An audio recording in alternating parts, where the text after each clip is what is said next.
Hello, and welcome to an introduction to conflict transformation. My name is Sarah Lynn Bowman from Uppsala University and from the Rocket Erasmus Consortium.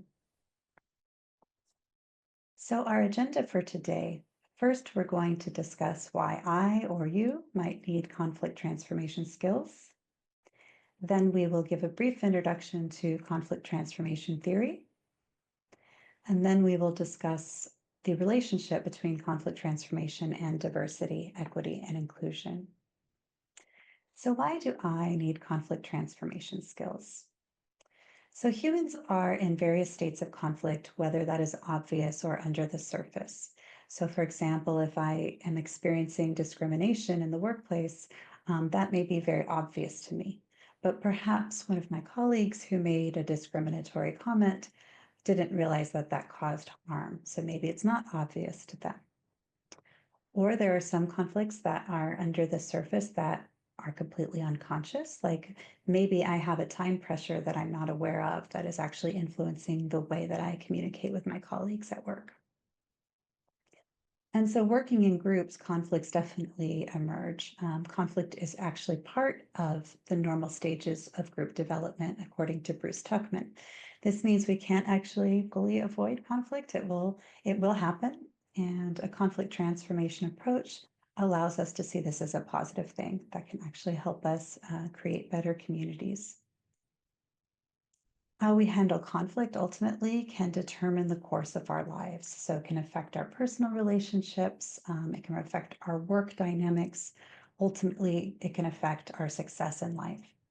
For example, if I have difficulties with emotional regulation and I'm constantly having angry outbursts at work, for example, that might affect my employment. So toxicity within groups is often directly related to the members' relative skill at addressing conflict effectively. So it's obviously great if one person in the group has conflict transformation skills, but it's even better if everyone in the group is training these skills. So conflict transformation comes from peace and conflict studies, and John Paul Lederach is a scholar in this field. He investigates conflict transformation as a paradigm. This paradigm views conflict situations as opportunities to collaboratively envision positive futures together. Now, this may seem like a lofty goal, and it is in a way, but I think it can be actually achievable. So, what we're used to thinking about is how destructive conflicts can be. So, times when conflicts have caused harm or conflict dynamics have made it difficult for people to get their basic needs met. However, conflict transformation aims to help us shift this orientation and to view conflict as a way to address the underlying factors that are present in constructive ways. So when we have a conflict, then we become aware of underlying issues, and then maybe we can try to address them in a more ongoing and lasting way. However, conflict transformation skills take practice, and this is something that we don't just learn once, but we actually have to practice throughout our lifetime, and hopefully will have very positive impacts on our lives as a result. Conflict transformation involves processes that occur at the same time. And these processes are intended to address the complexity of an issue on an ongoing basis. So, for example, if we have an issue related to unhoused groups in our communities, conflict transformation might envision short term strategies. So, for example, finding adequate food and shelter for people, but also perhaps long term strategies at the same time. For example, addressing intergenerational poverty by making home buying accessible to all members in a society. So the idea is that these two things don't have to be either or, they can be both and. Conflict transformation as a method differs from conflict management, which is strategies that aim to de-escalate or minimize conflicts. Conflict management is often taught, for example, in leadership courses, ways to try to de escalate conflicts at the workplace, for example. And of course, these strategies are very important. However, it can be difficult to actually address the underlying issues if you're just constantly managing things and keeping the conflict invisible. Conflict resolution, which is another common word. This is strategies that aim to end or solve conflicts. So although there are some conflicts that have a yes or no easy answer, oftentimes conflicts are complex and ongoing. So for example, if someone else within a department gets a raise and I don't, yes, who gets the money and is how to solve the conflict, but I might have lingering resentments that last for a long time, and that might actually cause more conflicts in the future. And it didn't necessarily address maybe the bigger issue, which is that the department has budgetary concerns that maybe they should actually be addressing somewhere else, like, for example, up the hierarchical chain. So while conflict resolution, again, is very important, a conflict transformation approach tends to not view conflict as a problem to be fixed, but rather an opportunity for growth. So in this model, transformation is a process or a series of processes that lead to growth. Rather than being linear, Jean-Paul Lederach views change as a circle. So if we see here on this graphic, we can, at the bottom, things move forward, then things hit a wall and movement stops. Then things actually move backward. You may be familiar with this phrase like 2 steps forward, 3 steps back. And then things actually collapse before they can move forward again. So oftentimes when we are in a conflict and we get to any of these difficult stages, especially when things collapse, we might give up and think that the conflict is unsolvable. But actually, this approach to understanding conflict encourages us to hang in there and be with the process, and hopefully things will move forward again. Now, of course, not all processes work this way. Sometimes they're more linear and straightforward, but oftentimes with complex issues, it can look a lot like this. Similarly, Lederach emphasizes that change is not one event, but a series of change processes, and these require many strategies to address that complexity, as we discussed before. So these strategies are then envisioned as a spiral. So if you look at the graph that we showed before where it has a circle, this is several circles, a web of dynamic circles that create momentum and direction, according to Lederach. And here's an image of what that might look like. So we have this embraced need for linearity. We want to see things going from point A to point B, but we're also acknowledging that there are feedback loops that occur. Maybe we fail as part of the process, and that's okay because we learn from our failure. And then we iterate upon the process accordingly. And these feedback loops and iterations are associated with this circularity. It encourages us to integrate yes and thinking. So instead of either or, yes and. This is highly relevant for people who are into design thinking, game design, playfulness, even learning. So for those of you who do curriculum design, you likely didn't get it perfect the first time, right? You try it out with your class and you see how they respond to the material and you iterate. So this is a part of a lot of human processes, just conflict transformation. So conflict transformation with regard to diversity, equity, and inclusion. It often involves ongoing dialogue and collaboration between members in a conflict situation. It also involves a respect for differences and individual subjective experiences. So this is especially important when you have people from diverse backgrounds that are in conflict with each other. Really honoring their worldview and their individual subjectivity becomes important. And not trying to collapse everybody into the same solution, for example, but rather understanding how individual differences can be a benefit in a conflict situation. So it also involves having a commitment from all parties to ongoing constructive change.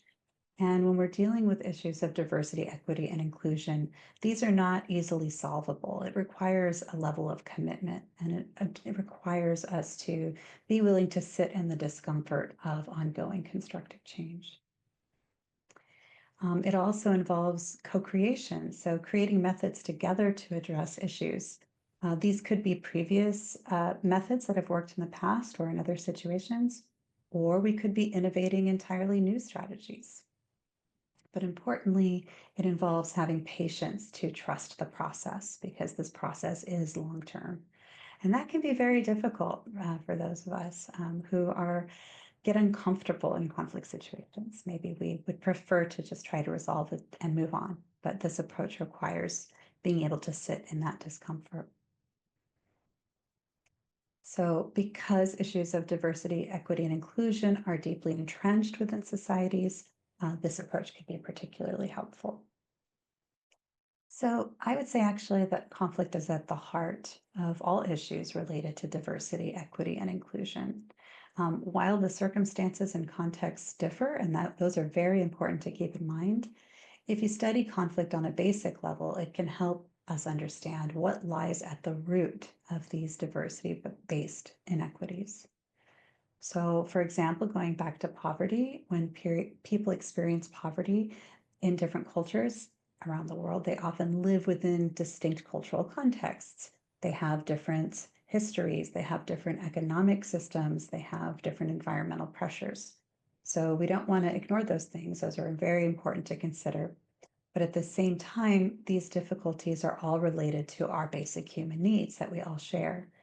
In this case, according to William Glasser's theory, it could be the need for security and safety. So, being able to make sure that someone still has a home or they still have food.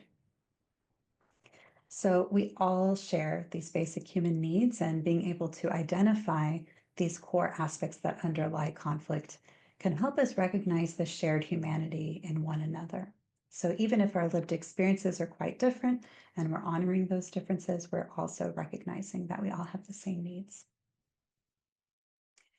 So, as mentioned before, conflict transformation arises from peace and conflict studies, and this field distinguishes between negative peace and positive peace, according to Adams and Goldschum, both leaders in this field.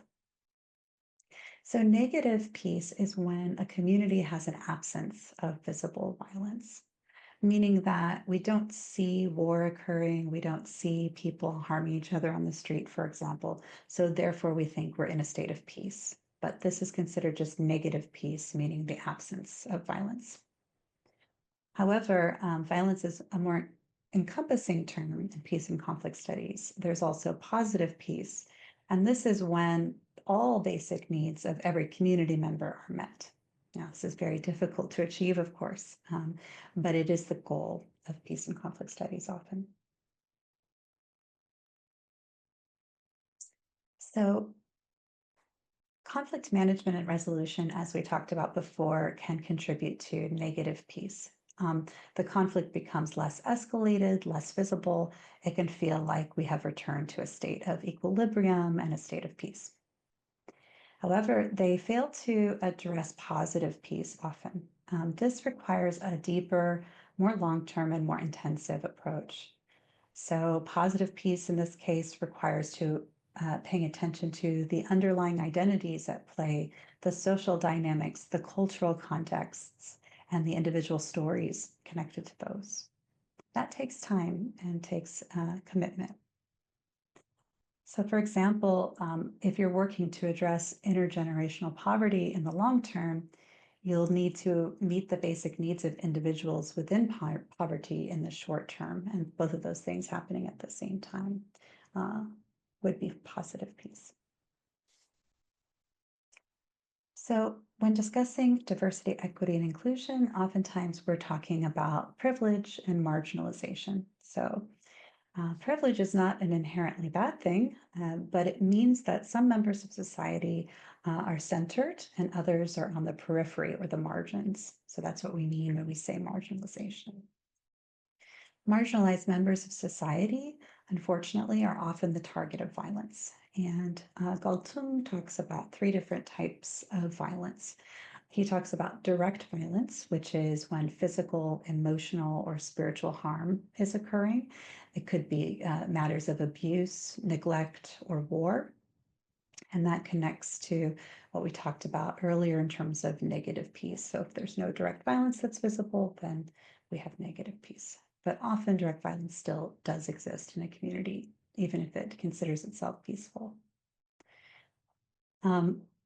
However, there are other forms of violence. There's structural violence. So that's when there is harm towards marginalized groups that's embedded within inequitable laws, for example, or institutions that are exclusive and it's very difficult to get into, or other structures in society that have these sorts of rules embedded within them that give certain privileges to some people while making it difficult for others to thrive. And then we have cultural violence, and these are harmful beliefs and practices that permeate society on a cultural level. For example, racist attitudes or beliefs. So, for example, we may have a rule that says, a law that says that everybody is equal in society. But if we have certain beliefs that perpetuate negative stereotypes, then we have cultural violence. So these external factors are often internalized by people. And so the fourth type of violence we'll talk about was developed by Bourdieu and Passeron, and that is called symbolic violence. And this is when um, these external factors affect one's actions, one's belief about what they can do in the world, and about their own capabilities. And this can cause inequities to persist in a society. So this includes both people who are beneficiaries of privilege. They may feel like they have, for example, more access to certain kinds of jobs and feel more emboldened to actually go and apply for those jobs, but can also be obviously affects people who are the targets of marginalization. So whether they believe that they are capable or whether they believe that a certain job is for them. So when considering diversity, equity, and inclusion, conflict transformation can help us identify several things. For example, we can identify what norms we might have in engaging with conflicts in various settings and cultural contexts. We might notice the different layers of conflict that are often difficult to unpack in the moment, especially when we're in an emotionally elevated state. Some of these may be more visible than others. For example, we have positions, interests, feelings, and needs. A position is what a person says they want to happen or they believe in the moment. So, for example, maybe I believe that I should have a raise. The interests is why they want this to happen or what is personally at stake in this belief. Perhaps I believe that women should be paid the same as other genders, and so therefore I am putting forth this cause. Or maybe I'm just really worried about not being able to make rent and I really need the money. So those are two kinds of interests. Um, then we have feelings. So, how does this topic make us feel? And our feelings can affect our behavior, our judgment, and the stakes of any given situation. So, for example, if I don't feel a whole lot, maybe I'm not very motivated to engage in a conflict. But if I have strong feelings, like if I feel very angry, that might affect my dynamics at work. Or if I feel very scared, maybe that'll affect how much I'm willing to engage with the conflict. And then there are the human needs that underlie this topic, and these transcend these specific situations, but they also inform how we engage with them.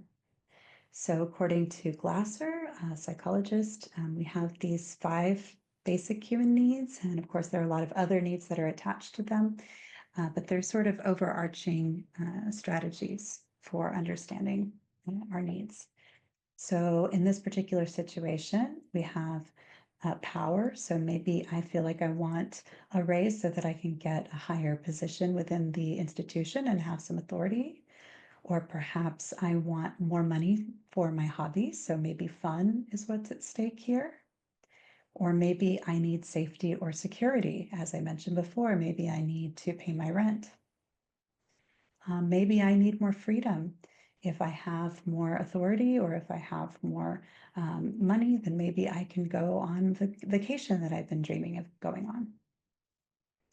And then maybe what's affected is my feelings of love and belonging. So maybe I feel like I'm not valued by the group and I feel like I'm not fully belonging if I don't have the same pay. So conflict transformation can help us practice strategies for engaging with conflict. For example, different conflict styles. Thomas and Kilman came up with 5 conflict styles, which we'll cover later in this training. But just very quickly, those are competing, avoiding, accommodating, compromising, and collaborating. And so depending on the situation, it may be very advantageous to use one style over another.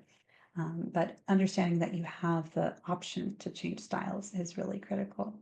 Also, Craybill talked about how we might have different styles in times of calm versus times of storm. So that's also important to know about ourselves. Methods for engaging in reflective listening that help improve mutual understanding. This is very important, obviously, for issues of diversity, equity, and inclusion. We need to be able to hear the needs of others, which may be very different than our own life experience, in order to be able to meaningfully address issues of conflict. And then we can also develop methods of perception checking that help us understand how a conflict is viewed from different people's worldview, which are all unique. So when a conflict starts, who the main characters are, what cultural lens that they are looking through, and how that affects the conflict. All of these things are unique to each one of us. So being able to check perceptions with another person can help build that mutual understanding. We can also practice methods of communicating these positions, interests, feelings, and needs nonviolently. And what we mean by nonviolently is attempting to communicate in a way that does not confer judgment or blame on others. This is very difficult to do when we're upset, especially if we are feeling like we're experiencing some form of injustice. And in some cases, it might not even be possible or even desirable. But it is often a way that other people can more easily hear our positions, interests, feelings, and needs. So, for example, the use of I statements, focusing on one's own feelings rather than what somebody else did wrong. Being able to self-advocate and make requests rather than demands. So being able to say, this is what I need. Can you please help me? And then also negotiating what might be the outcome here. And ideally looking for something that's win-win, that everybody can be happy with, but obviously that's not always possible. So ultimately, learning how to transform conflicts is in all of our best interests. Practicing communication skills can help us engage in both short-term and long-term change processes at the same time. Conflict transformation can help us find win-win approaches through collaborative and co-creative strategies to envision new possible futures. Conflict transformation can be especially helpful in situations related to diversity, equity, and inclusion that require an approach that honors the identities and lived experience of people within the conflict. And practicing skills that develop constructive ways of engaging with conflict is a worthy lifelong investment. So here are some of my references for this talk. And again, my name is Sarah Lynn Bowman from the Rocket Consortium and Uppsala University. Thank you for your time.